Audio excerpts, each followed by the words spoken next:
C'était le crève-cœur du week-end en MotoGP à Silverstone pour ce Grand Prix de Grande-Bretagne. On attendait beaucoup de Fabio Quartararo qui a réussi à signer une troisième pole position consécutive. C'est un petit exploit, surtout quand on voit où était la Yamaha en début de saison et puis surtout les années précédentes. Mais malheureusement pour le Français, comme au Mans, eh bien, tout est parti de travers.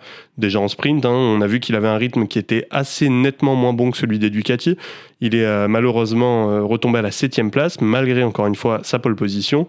Et puis surtout, en course, il avait 7 fois, en l'occurrence, un rythme bien meilleur. Il était vraiment à son aise, le Français. Et puis il a mené avec 4 secondes d'avance sur Marco Bezzecchi. Et puis là, malheureusement, le drame pour lui.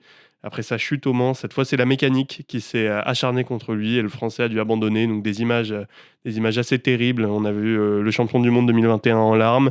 Mais bon, malheureusement et heureusement d'un autre côté pour les supporters de Johan Zarco, l'abandon de Quartararo a profité à son compatriote qui a lui réussi à terminer deuxième. Alors c'est un superbe résultat pour le vainqueur du Grand Prix de France il y a 2 semaines qui enchaîne avec un deuxième podium et qui se replace au championnat. Il est désormais à 1 point de la 4e place de Franco Morbidelli.